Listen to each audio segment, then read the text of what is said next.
क्या कमाल की सीरीज रही है साउथ अफ्रीका के खिलाफ भारतीय टीम की, जहां पर पहला मुकाबला हमने इजीली जीत लिया। हालांकि उसे भी हम इजीली नहीं कहेंगे, केवल 17 रनों की एक छोटी मार्जिन से हमने जीता, जहां पर साउथ अफ्रीका एक अनबिलीवेबल तरीके से रन चेस कर रही थी। हालांकि दूसरे मुकाबले में वही साउथ अफ्रीका एक और बेटर एग्जीक्यूशन के साथ आती है और इस बार तो हमने 350 प्लस रन भी बना लिए थे और इस बार वो चेस कर ले जाती है। लेकिन तीसरा और आखिरी मुकाबला डिसाइडर था दोनों टीमों के लिए। जो टीम ये मुकाबला जीती थी, ना ही केवल मुकाबला दांव पे लगा था बल्कि पूरी की पूरी सीरीज की मेहनत इस दांव पर लगी थी। इस एक मैच से तय होना था कि कौन सी वो टीम है जो एक दूसरे पर डोमिनेट कर रही है। ऐसे तौर पर भारतीय टीम पर दबाव काफी ज्यादा था, क्योंकि भारतीय टीम अभी टेस्ट श्रृंखला भी गंवा कर आ रही थी। टेस्ट श्रृंखला गंवाने का मतलब आप समझ सकते हो कि हम एक और श्रृंखला किसी भी तरीके से गंवाने का अलाउ नहीं कर सकते, और खासकर से ऐसे वक्त पर जिस वक्त पर हमारे लिए रोहित और विराट टीम में हो, और उनके होने पर अगर टीम इंडिया हार जाए तो फिर कोई भी मतलब नहीं रह जाएगा। वो भी इतने एक्सपीरियंस होने के साथ। विराट कोहली जिस तरीके से पिछले 2 मुकाबलों में खेले थे, उस तरीके से टीम इंडिया के पास कोई भी मौका ही नहीं था कि वो सीरीज गंवा दे। वेल, चलिए बातें करते हैं टीम जीत के 5 उन हीरो के बारे में जिन्होंने आखिरी मुकाबले में अपनी पूरी जी जान लगा दी और टीम इंडिया को विनर बनाया, टीम इंडिया को सीरीज जीत दिला दी। तो ऐसे तौर पर चलिए एक एक करके बातें करते हैं उन 5 हीरो के बारे में। आप लोग अगर यहां तक आ गए हो तो फटाफट से वीडियो को एक लाइक कर दीजिएगा। अगर आप छोटा सा सब्सक्राइब बटन दबा दोगे तो हमारा बहुत ही ज्यादा हेल्प होता है और वो हमारे लिए मोटिवेशन होता है। दरअसल बात करते हैं टीम के सबसे, और सदियों से, मतलब सदियों से नहीं, एक दशक से हमारे लिए हीरो मैं कहूं विराट कोहली। जिस तरीके से विराट कोहली ने अपने ओडीआई क्रिकेट के करियर को आगे जाते हुए देखा था, हमने अचानक से उनके 21, 22, 23 में 23 नहीं, मैं मतलब कहूंगा कि ओडीआई क्रिकेट में कभी उनका डाउनफॉल आया ही नहीं। हालांकि कहीं ना कहीं वो उस लय में नहीं दिखते थे जिस लय में हम लोग उन्हें देखा करते थे। जिस तरीके से विराट कोहली को हमने देखा था डोमिनेट करते हुए, और जिस तरीके से विराट कोहली को हमने देखा था ओडीआई क्रिकेट खेलते हुए, कहीं ना कहीं उस लय में गिरावट तो जरूर आई थी।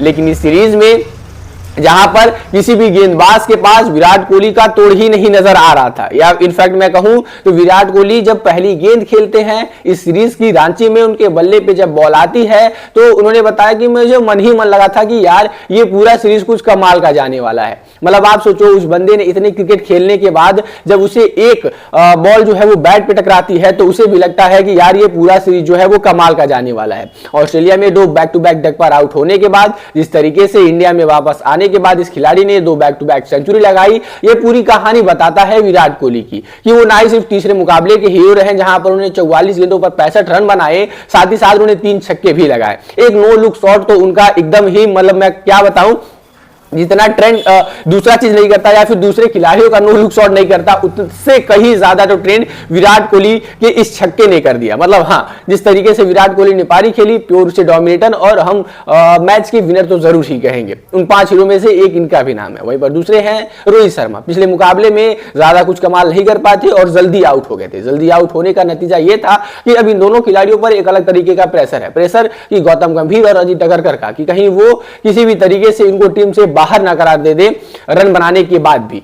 और हम सब देख रहे हैं जिस तरीके से ये दोनों लोग फिलहाल डोमिनेट कर रहे हैं ओडीआई क्रिकेट में। ऐसा तो नहीं होना चाहिए। और मुकाबले से पहले विराट कोहली ने बताया कि हम दोनों में वो बात भी हुई थी कि यार हम दोनों को आज मिलकर अच्छा करना होगा, ये नहीं कि मैं अच्छा करूं तू अच्छा ना करे, तो कहीं ना कहीं रिजल्ट जो है वो हमारे फेवर में नहीं जाएगा। और हमने देखा कि दोनों खिलाड़ियों ने बहुत ही बेहतरीन प्रदर्शन किया।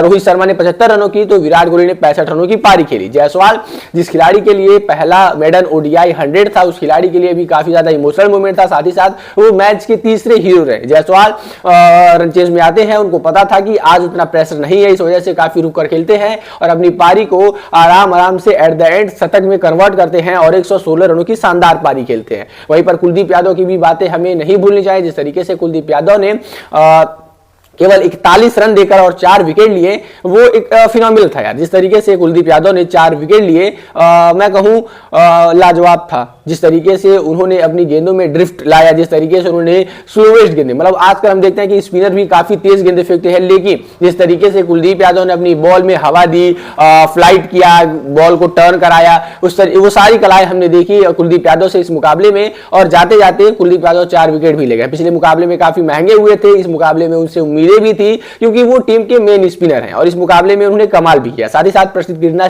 को भी हमें नहीं भूलना चाहिए। अगर पिछले मुकाबले में हमने उनको ट्रोल किया था एक खराब स्पेल के बाद, तो इस मुकाबले में हमें प्रसिद्ध कृष्णा की जो है वो तारीफें भी करनी चाहिए। जिस तरीके से प्रसिद्ध कृष्णा ने इस मुकाबले में गेंदबाजी की, अपना अनुभव दिखाया और उन्होंने बताया कि ये मुकाबला खराब हो जाने से कोई खिलाड़ी खराब नहीं होता और उन्होंने क्या शानदार जो है वो वापसी कर दिखलाई और टीम इंडिया को फाइनल सीरीज भी जीत दिलाई।